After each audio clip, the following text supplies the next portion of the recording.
ମାସକୁ 500 ଟଙ୍କା ଭତ୍ତା ନା ଭିକ ଦିବ୍ୟାଙ୍ଗ ମାନଙ୍କୁ ସରକାର 500 ଟଙ୍କା ଭିକ ଦେଇ ଭାବୁଛି ନିଜର କାମ ସରିଗଲା।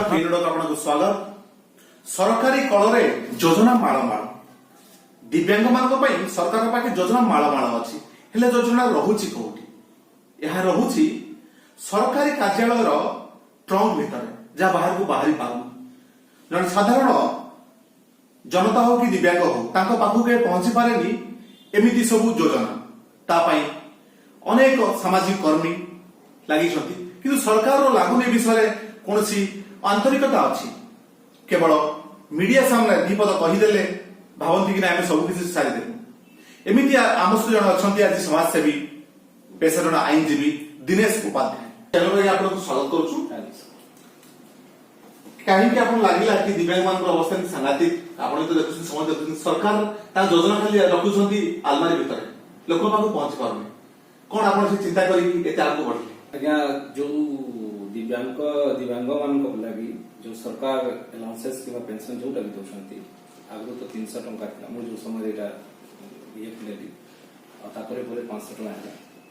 କିନ୍ତୁ ସେଥିରେ ଦିନେ ମୁଁ ଖବର କାଗଜରେ, ଆମ ଡେଲି ଖବର କାଗଜରେ ପଢିବାକୁ ପାଇଲି ଯେ ଗୋଟିଏ 70 ବର୍ଷର ଆଈ ତା ନାତିକୁ ନେଇକି ସେ 500 ଟଙ୍କା ହ୍ୟାଣ୍ଡିକ୍ୟାପ୍ ଭତ୍ତା, ନାତିଟା ଯୋଉଟା କି ହ୍ୟାଣ୍ଡିକ୍ୟାପ୍ ଅଛି ପୁରା 80% ବୋଧେ ଥିଲା, 70-80%, ତାକୁ ନେଇକି ସେଇ ଆଲାଉନ୍ସେସରେ ସେ ଘର ଚଳାଉଛି। ମାନେ ଆପଣ ବୁଝିପାରୁଥିବେ ଯେ 500 ଟଙ୍କା ଘର ପରିବାର ଚଳୁଛନ୍ତି, ସେ ନାତି ଆଉ ଇଏ ବି ମାନେ ଆଈ।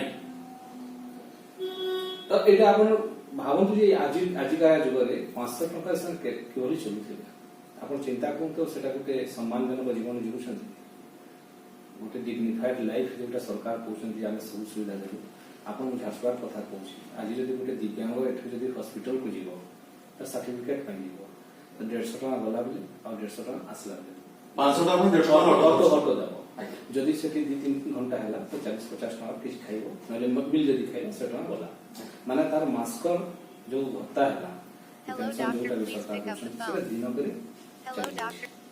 ତ ଗୋଟିଏ ମାସ ଯାଏ ସେ କେମିତି ଚଳିବ? ଆପଣ ରାସନ ଦଉଛନ୍ତି, ବହୁତ ଭଲ କଥା, ଲେକିନ ରାସନ ସାଙ୍ଗରେ ଆପଣଙ୍କର ପନିପରିବା ଅଛି, ମସଲା ଅଛି, ବହୁତ ଜିନିଷ ନାଇଁ ଚଳିବନି, ସେଥିରେ ବହୁତ ଜିନିଷ ଅଛି। ତ ମତେ ଲାଗିଲା ଏଇଟା ଗୋଟେ ଡିଗ୍ନିଫାଇଡ ଲାଇଫ ଇଏ ନେଇ, ଆଉ ସରକାର ଏଟା ଗୋଟେ ମାନେ ଥଟ୍ଟା କରୁଛନ୍ତି ଦିବ୍ୟାଙ୍ଗ ମାନଙ୍କୁ। ଏ ହଉଛି ଗୋଟେ ଥଟ୍ଟା। 500 ଟଙ୍କାରେ ଆପଣ ଗୋଟେ ମାସ ଚଳିବେ, ୟାକୁ ଥଟ୍ଟା ହେଇକି କୁହାଯିବ, ତ ଆଉ କଣ କୁହାଯିବ? ଆଜ୍ଞା, ମୋ ମନରେ ହେଲା ଅନ୍ୟ ଷ୍ଟେଟରେ ମୁଁ ଟିକେ ଦେଖିଲି ଡାଟା ଯେ ଏବେ ଯେମିତି ଦିଲ୍ଲୀରେ ସେଣ୍ଟ୍ରାଲ ଆଉ ଷ୍ଟେଟ ମିଶେଇକି 2500 ଟଙ୍କା ସେମାନେ ଗୋଟେ ଇମ୍ପ୍ଲିମେଣ୍ଟ କରିବାକୁ ଯାଉଛନ୍ତି, ବୋଧେ ହେଇଯାଇଥିବ। ସେମାନେ ଦିବ୍ୟାଙ୍ଗକୁ 2500 ଟଙ୍କା ଦେବେ ମାସକୁ 2500 ଟଙ୍କା। 2500 ଦିଲ୍ଲୀରେ, ୟୁପିରେ ବି ଏଇଟା ଅଧିକ ଅଛି। ବହୁତ ରାଜ୍ୟର ମୁଁ ଦେଖିଲି କମ୍ପାରେଟିଭଲି, ଆଉ ଦେଖିଲି ଯେ ଓଡ଼ିଶାରେ କମ୍ ଅଛି। ତ ମୋ ମନରେ ଚିନ୍ତା ହେଲା କାହିଁକି ଏଟାକୁ ଆମର ଯଶସ୍ୱୀ ପ୍ରଧାନମନ୍ତ୍ରୀକୁ କାହିଁ ଲେଖିବାନି। ଆଉ ମୁଁ ଏଇଟା ଯୋଉଦିନ ପେପର ପଢିଲି ସେଇଦିନ ହିଁ ଲେଖିଲି, ଏଇଟା ସେଇଦିନର ଘଟଣା। ଆଉ ଇଭେନ୍ ମୋର ସେ ପିଟିସନରେ ବି ସେଟା ଉଲ୍ଲେଖ କଲି ଯେ ମୁଁ ଗୋଟେ ଖବର କାଗଜରେ ଏଇଟା ଜାଣିବାକୁ ପାଇଲି ଯେ ଗୋଟେ ପରିବାର ଗୋଟେ ହ୍ୟାଣ୍ଡିକ୍ୟାପ୍ ଆଲାଉନ୍ସେସ୍ କିମ୍ବା ପେନସନରେ ଚଳୁଛନ୍ତି, ଆଇ ନାତି। ଏଇଟା ବହୁତ ଦୁଃଖର କଥା। ପୁଣି ସମସ୍ତଙ୍କ ଭାଗ୍ୟରେ ବି ମିଳୁନି ଏଇଟା। ହଁ, ଲାଞ୍ଚ ଦେବାକୁ ପଡୁଛି। ଆପଣଙ୍କର ହ୍ୟାଣ୍ଡିକ୍ୟାପ୍ ସାର୍ଟିଫିକେଟ ଆପଣ ଆଣନ୍ତୁ, ଆପଣଙ୍କୁ ବାରମ୍ବାର ଯିବାକୁ ପଡିବ, ଆଉ ତାହେଲେ ହବ ଆପଣଙ୍କର ଯଦି ଭାଗ୍ୟ ଭଲ ଥିବ। ତ ଏଇଥିପାଇଁ ମୁଁ ଲେଖିଲି ଯେ ଗୋଟେ ଲୋକର ମନେ କରନ୍ତୁ 70-80% ହ୍ୟାଣ୍ଡିକ୍ୟାପ୍ ଅଛି, ସେ ମାନେ ଧରନ୍ତୁ 2ଟା ହାତ ନାହିଁ, ଆଖି ନାହିଁ, ଆପଣ ତାକୁ 500 ଟଙ୍କା ଦେଲେ କେମିତି ଚଳିବ? ଯଦି ଛୁଆ ଅଛି, ପୋଲିଓ ରିଡନ୍ ଅଛି, ଆଉ ପୋଲିଓରେ ପୁରା ଚାଲି ପାରୁନି, ମା ବାପା ବି ନାହାନ୍ତି, ସେ ଭାଇ ଭଉଣୀ କି କାହାରି ଉପରେ ନିର୍ଭର କରୁଛି, ତାକୁ ସେ 500 ଟଙ୍କାରେ ସେମାନେ ସେ ଚଲେଇବେ କି? ଆଜିର ଯୁଗରେ ଭାଇ ଭାଇର ନାହିଁ, ଭଉଣୀ ଭଉଣୀର ନାହିଁ। ତ ଯଦି ସରକାରଙ୍କ ଦୟା ହୁଏ, ଆଉ ଯଦି ସେଟାକୁ ସେ 2000 ଟଙ୍କା କି 3000 ଟଙ୍କା କରିଦିଅନ୍ତି, ତ କମ ସେ କମ ପଇସାର ଲୋଭରେ ତାକୁ ସେମାନେ କିଛି ନା କିଛି ସରକାର ପାଖରେ ମାଳମାଳ ଯୋଜନା ଅଛି, ଅନେକ ଏମିତି ଖର୍ଚ୍ଚ କରୁଛନ୍ତି। ଆପଣ ବାକିକୁ ଭୁଲି ଯାଆନ୍ତୁ, ହ୍ୟାଣ୍ଡିକ୍ୟାପ୍ଟର ଯୋଉଟା ଆମର ସରକାରର ରିଜର୍ଭେସନ ପ୍ରୋଭିଜନ ଅଛି 2-3% ଇଏ ରଖୁଛନ୍ତି ରିଜର୍ଭେସନ। ତାଙ୍କର ଯୋଉ ପପୁଲେସନକୁ ଦେଖିଲେ, ଆମ ପାଖରେ ଯଦି 80 କୋଟି ଲୋକଙ୍କ ପାଇଁ ଖାଦ୍ୟ ସୁରକ୍ଷା ଯୋଜନା ଅଛି, ଏ 2-3% ପାଇଁ କାହିଁ ହବନି? ତ ତାଙ୍କର ପାଇଁ ଗୋଟେ ଡିଗ୍ନିଫାଇଡ ଲାଇଫ କୁ ଚିନ୍ତାରେ ନିଅନ୍ତୁ ସରକାର। ଏଇଟା ଆପଣ ଯଦି କହିଲେ ଭିକ ମତେ ଖରାପ ଲାଗୁଛି ୱାର୍ଡଟା କହିବା ପାଇଁ लेकिन जो हिसाब से पैसा मिलुଛି ତାଙ୍କୁ ସେଟା ଗୋଟେ ମାନେ ଦେଖିବେ ତ ନିଶ୍ଚିତ ହିସାବରେ ଏଠି ଆମେ ସ୍ପଷ୍ଟ କରିଦେବାକୁ ଚାହୁଁଛୁ ଭିକ କହିବାର କାରଣଟା ହଉଛି ଏଇ 500 ଟଙ୍କା ପାଇଁ ତାଙ୍କ ଘରକୁ ଆସେନି, ତାଙ୍କୁ ଯିବାକୁ ପଡେ। ଗୋଟେ କାର୍ଯ୍ୟାଳୟ ବାହାରେ ଯାଇକି ଛିଡା ରହିବେ ଅଧିକା ଘଣ୍ଟେ ଦିନ ଛିଡା ରହିଲା ପରେ ତାଙ୍କୁ ମିଳେ 500 ଟଙ୍କା। ୟାକୁ ଆମେ ଭିକ କହିବାକୁ ଖରାପ ଲାଗୁଛି କିନ୍ତୁ ସତ ନୁହଁ କି?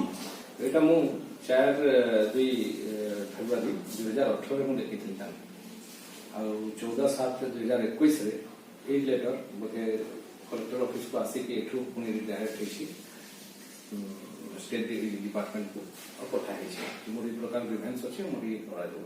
ମାନେ ମୁଁ କହିଲି 500 ଜାଗାରେ 2000 ଦିଆଯିବ। ଏଇଟା 2018 ମୋର ଇଏ ଥିଲା, ଆଜି 3 ବର୍ଷ ହେଇଗଲାଣି ସେଟା। ତ ଏଇଟା ମୋର ଗୋଟେ ସରकारକୁ ଅନୁରୋଧ ଥିଲା ପ୍ରଧାନମନ୍ତ୍ରୀକୁ କି ଆପଣ ଷ୍ଟେଟ୍ ଆଲାଉନ୍ସେସ୍ ଯୋଉଟା ଦେଇଛି ସେଣ୍ଟ୍ରାଲ ଆଲାଉନ୍ସେସ୍ ମିଶେଇକି ଆପଣ ଏଟଲିଷ୍ଟ ହ୍ୟାଣ୍ଡିକ୍ୟାପ୍ ମାନଙ୍କୁ ଦିଅନ୍ତୁ ଯୋଉମାନେ ଟୋଟାଲି କିଛି କରିପାରୁନାହାନ୍ତି। एटलिस्ट आप केयर ने भल नियंतु आ एटा गोटे थट्टा होचे आप गोटे हैंडिकैप को 500 टका फिंगी देले कि आप दे देले सेटा किछि होनी ताମାନେ जो पर्पस ପାଇଁ ଆପଣ ଦଉଛନ୍ତି ସେ पर्पस ଯଦି ଫୁଲଫିल ହେଲାନି ଆପଣଙ୍କର ପଇସା କିଛି କାମର ନୁହେଁ। ତ ମୋର ଏଇଟା ଗୋଟେ ଥିଲା ଚିନ୍ତା ଥିଲା ଯେ ତାଙ୍କୁ 500 ଜାଗାରେ 2000 ଟଙ୍କା ଦିଆଯିବ। 2018 ମୁଁ ଚିନ୍ତା କରିଥିଲି ଆଉ ବହୁତ ବିଳମ୍ବ ବି ହେଲା ଚିଠି ଆସିବାରେ ହେଇପାରେ ଏ କରୋନା ଇଏରେ, କିନ୍ତୁ ମୋର ଏଇଟା ଲଢ଼େଇ ଜାରି ରହିବ। ମୁଁ ଏଥିପାଇଁ ଆଉ ବହୁତ ଆମର ସୋସିଆଲ କର୍ମୀ ମାନଙ୍କୁ ବି ଏଥିରେ ଅନୁରୋଧ କରୁଛି ଯେ ସେମାନେ ବି ଏହି ଆହ୍ୱାନରେ ଇଏ ହୁଅନ୍ତୁ, ଆମ ସାଙ୍ଗରେ ରୁହନ୍ତୁ ଆଉ ଏଟାକୁ ଗୋଟେ ଭଏସ୍ ଦିଅନ୍ତୁ। ଏ ଭଏସ୍ରେ ହିଁ ସମସ୍ତଙ୍କ ବିକଳାଙ୍ଗ ମାନଙ୍କର ଗୋଟେ ମଙ୍ଗଳ ହେବ ଆଉ ଆଶା କରୁଛି ଯେ ଏଇ ଲଢ଼େଇ ଆଗକୁ ଯିବ। ସମାଜସେବୀ ଆଇନଜୀବୀ ଦିନେଶ ଉପାଧ୍ୟାୟ ଲାଗିଛନ୍ତି ଏବେ କେମିତି ଦିବ୍ୟାଙ୍ଗ ମାନଙ୍କୁ ଅନ୍ତତଃ ପକ୍ଷେ ସମ୍ମାନ ସହ କିଛିଟା ଆପଣ ଭତ୍ତା ଦିଅନ୍ତୁ। ଏଇ ଯୋଉ 500 ଟଙ୍କା ଜାଗାରେ ଯଦି 2000 କି 3000 ଟଙ୍କା ଦେଲା ଅସୁବିଧା କଣ? ଯୋଜନା ତ ପାଖେ ମାଳ ମାଳ ଅଛି, ଟଙ୍କା ବି ଅଭାବ ନାହିଁ ରାଜ୍ୟରେ ହଉ କି ଆମର ଦେଶରେ ହଉ। ତାହେଲେ ଏଇ ଯୋଉ ଅଳ୍ପ ମାତ୍ର ଏଇ 1.5% 2% ଦିବ୍ୟାଙ୍ଗ ମାନଙ୍କ ପାଇଁ ଅଳ୍ପ କିଛି କଣ ଟିକେ ଭତ୍ତା ବଢେଇଲେ ହୁଅନ୍ତା? ଏମିତି ଚିନ୍ତାଧାରା ନେଇ এই যে লড়াই লড়ুଛନ୍ତି আইনজীবী দীনেশ উপাধ্যায়। আশা করছু ଆପଣ ମାନେ ମଧ୍ୟ ତାଙ୍କୁ ସାହାଯ୍ୟର ହାତ ବଢାଇବେ, ଅନ୍ତତଃ ପକ୍ଷେ ସେ ଦିବ୍ୟାଙ୍ଗ ଭାଇ ଭଉଣୀ ମାନଙ୍କୁ ସମ୍ମାନ ସହ ଟିକେ ବଞ୍ଚିବାର ଅଧିକାର ଆମେ ଦେବା।